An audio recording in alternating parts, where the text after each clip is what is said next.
What's going on, everybody? Welcome to Wrestling Rush Hour. So tonight was NXT, and again, kind of just complimenting what I already had said before.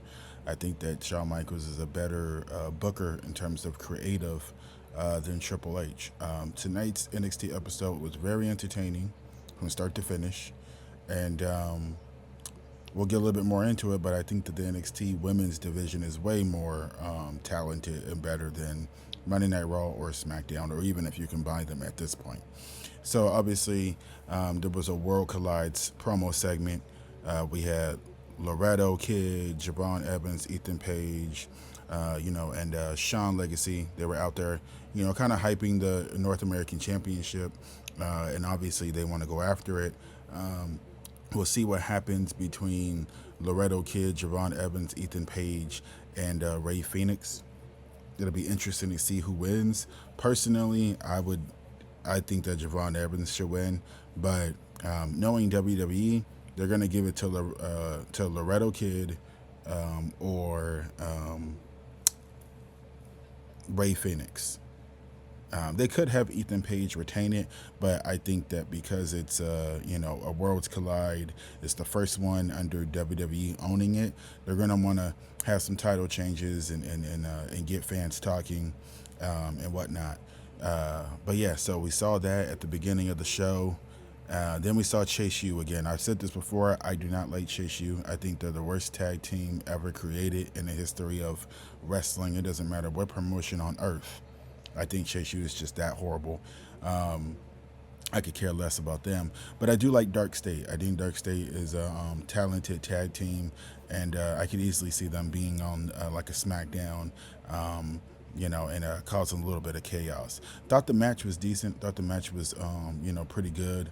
Um, but yeah, Dark State ends up obviously picking up that win, but it just yeah, Chase U is just trash to me. I'm sorry, it's just the truth.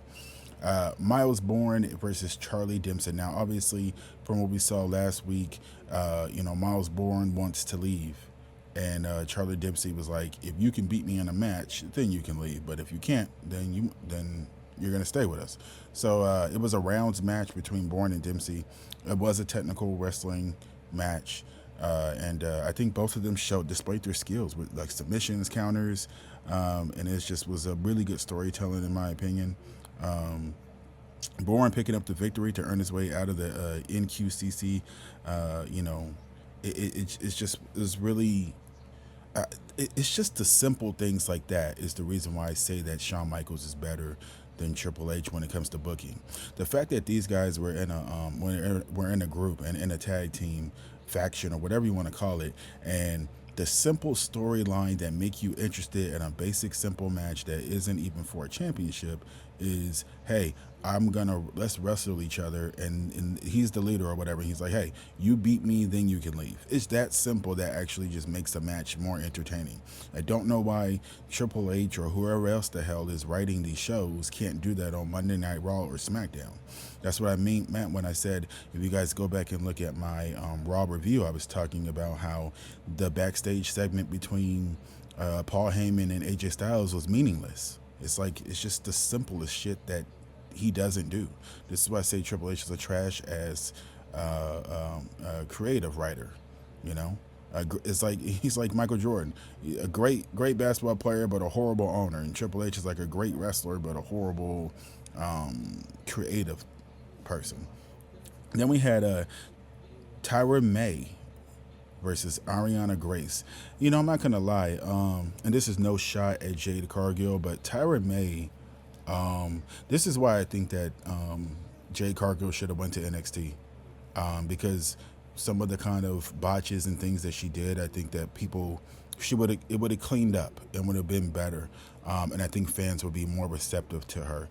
Tyra Mae, this was her debut match.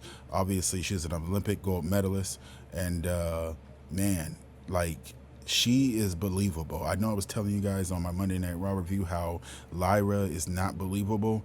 Tyra Mae is believable. Number one, because of her background, but just her wrestling ability. She looked like she was comfortable out there. She looked like she knew what she was doing, and she didn't hesitate. There's times with Jade, and I don't want to compare really, but Jade Cargill. There's times where it seems like she's not flowing. It just seems like she's waiting for the moment and trying to memorize the spots that she needs instead of just kind of flowing with it. But overall, it was a decent match. I think Tyra Mae wrestling, someone a little bit better than Ariana Grace. I think she could put on a 5-star performance for sure. So shout out to her for her debut match, and her German suplex was the finisher. I do. I do think that maybe later on, once she gets her footing, she'll change her finisher. But for right now, it's pretty good. But that was a decent match, or at least a good match in my opinion.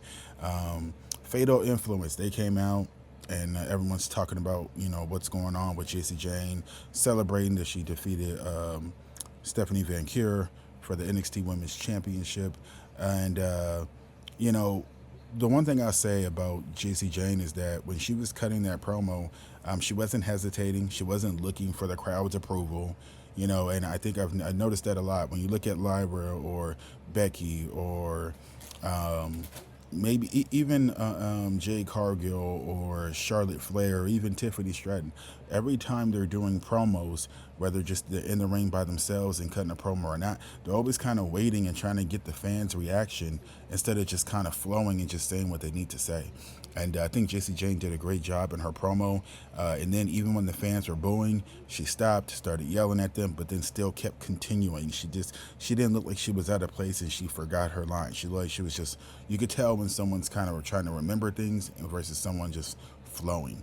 So I thought she did a really great job. And the inclusion of all the multiple challengers that showed up. You had you had so many different women showing up. It was Lash Legend and who else? Hold on. Let me go right here. And where is it? Because it was so many different women that they had come out, challenging for that. Yeah, Jada Parker, Kelani Jordan. Jada Parker and Kelani Jordan are probably my favorite women's wrestlers on NXT for obvious reasons. But yeah, there was just so many other different women that they had come out, and I like that because it actually showcased all the different women, how talented they are in regards to their promo ability to some degree. But in general, I think that it's just looking at watching it over time, you can just tell that there's a lot of talent that they have there.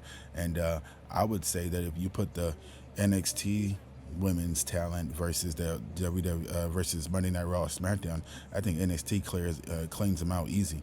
And then obviously we saw the NXT arrival of Mariah May showing up. So she really did. It really is making the NXT women's roster even better, in my opinion. So shout out to Shawn Michaels, man. This was a really good show.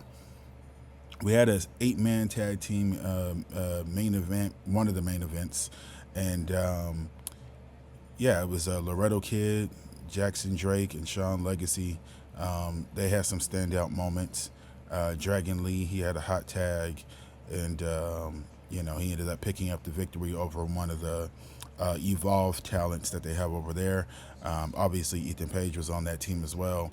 And overall, I thought it was a really, really good match. Good 6-man tag team match with Javon Evans and the rest of them. It was just really, really good and fast paced, and it was just engaging. And it's crazy because this was a 2-hour show, and Triple H, when he does, Monday Night Raw, he does normally a 2-hour and 30-minute show. So I'm like, why can't you create the same type of quality matches that Shawn Michaels does in there also was a backstage segment I forgot to mention, and I believe when it was that backstage segment. I forgot her name, but some woman hit this dude in the back, and then she basically was telling him that if he's not, down with their group, then you're out. So they basically kicked him out of the group. But that actually made sense for a backstage segment, not just doing a backstage segment just for the fucking sake of it. And yeah, man, overall, that was decent. And then we get into the main event between Trick Williams and Santana. And this was a decent match. It's not like it was a pay-per-view match, so to speak, but it was still a quality good match. Elijah, he was in the crowd. To watch Santana go against Trick Williams for the TNA Championship, and it was a good match. It was a decent match, and obviously the right decision was Trick Williams retaining.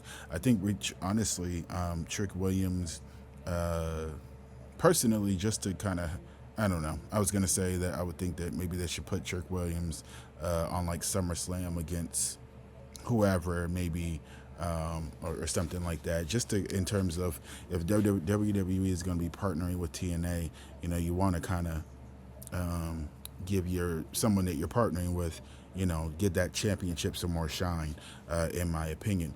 But overall, I thought the match was pretty good. And obviously Williams ended up defeating Santana because of TNA's Casey Navarro and AJ Francis. He showed up to interfere, attacked Santana while the ref was distracted, slammed him on the announcer table, threw him in the ring.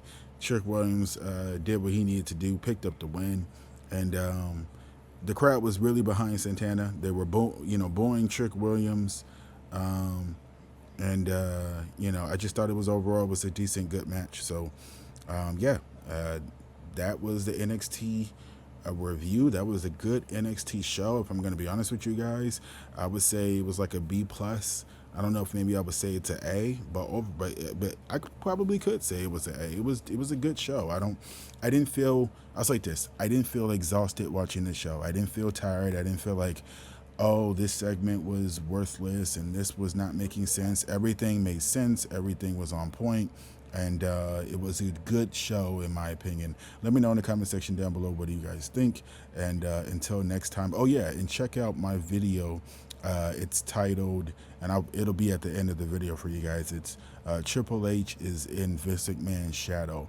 And I have at least a few more videos coming out today. So stay tuned. And I want to just also say, too, I appreciate each and every single one of you guys for liking, commenting, and subscribing to the channel. It really does mean a lot to me, and I appreciate you guys a lot. I really, really do. So thank you guys. Peace.